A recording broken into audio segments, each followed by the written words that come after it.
Chers élèves, bonjour. Dans cette vidéo, on va revoir ensemble dans quelle situation écrire la fin d'un verbe en AI, dans quelle situation écrire la fin d'un verbe en AIS. Alors, je vois souvent cette confusion entre le futur simple et le conditionnel présent. Ce sont deux temps très différents. On commence par le futur simple, la terminaison AI, avec trois phrases d'exemple. La première phrase d'exemple, quand j'aurai 20 ans, je partirai en vacances. Deuxième exemple, ce n'est pas grave, j'en trouverai un autre. Et troisième exemple, je te le donnerai demain. Donc ici, on écrit AI. C'est le futur simple.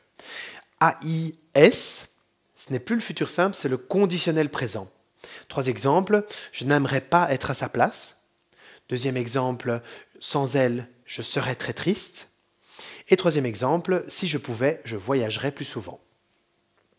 Donc ici, il s'agit du conditionnel présent qui se termine en AIS. Alors, comment savoir si la terminaison d'un verbe se termine en AI, donc si c'est le futur simple, ou AIS si c'est le conditionnel présent? Le début du verbe dans ces deux temps est identique, mais la terminaison est différente. Alors, la première technique, c'est la prononciation. Écoutez bien les phrases avec AI. Je dis « quand j'aurai 20 ans », j'en trouverai un autre et je te le donnerai. Ici, à gauche, la terminaison du futur simple, on le prononce « et ». D'ailleurs, AI, c'est le verbe avoir, on dit par exemple « j'ai ». AIS, on dit « je n'aimerais pas », on dit « sans elle, je serais » et on dit « je voyagerai ». Donc si vous entendez la prononciation « est », si on le prononce « est », la fin du verbe, alors il faut écrire AIS. Okay, donc avec le futur simple, colonne de gauche, et, avec la colonne de droite, est. Ça, c'est la première technique, la prononciation. La deuxième technique pour faire la différence, c'est de changer la personne. Ici, on utilise la première personne du singulier. Si on utilise « tu », vous verrez qu'il y a une grosse différence. On dit « quand j'aurai 20 ans » ou « quand tu auras 20 ans ». Tu en trouveras un autre et tu le donneras. Donc ici, la terminaison est complètement différente au futur simple. Au conditionnel, la terminaison est identique. Avec le « tu », la terminaison ne change pas. Tu n'aimerais pas, sans elle, tu serais et tu voyagerais. Donc, si la terminaison change, c'est le futur simple, on écrit AI. Si la terminaison ne change pas avec « tu », c'est le conditionnel, on écrit AIS. Ça, c'est la deuxième technique.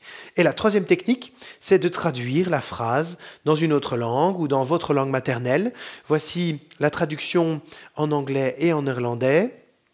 Vous voyez qu'ici à gauche, c'est la traduction du temps du futur.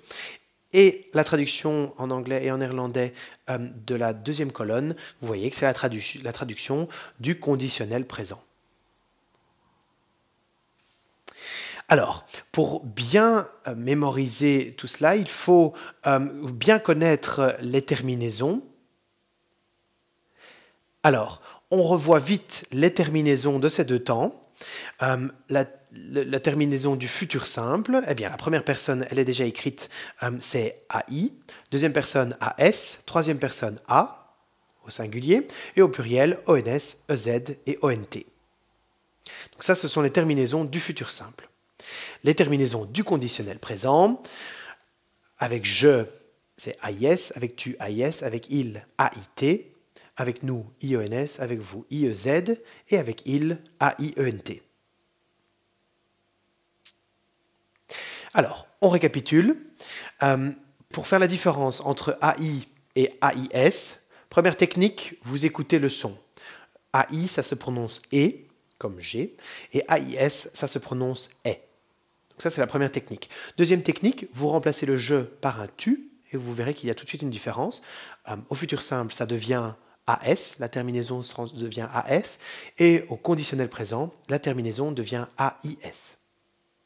Ça, c'est la deuxième technique. Et la troisième technique, c'est de traduire la phrase dans une autre langue. Ici, la traduction en anglais et la traduction en néerlandais. Voilà, j'espère que vous avez bien compris la différence entre AI et AIS. Je compte sur vous pour bien réfléchir à cette règle la prochaine fois que vous écrirez un texte. Maintenant, je vais vous souhaiter un bon travail.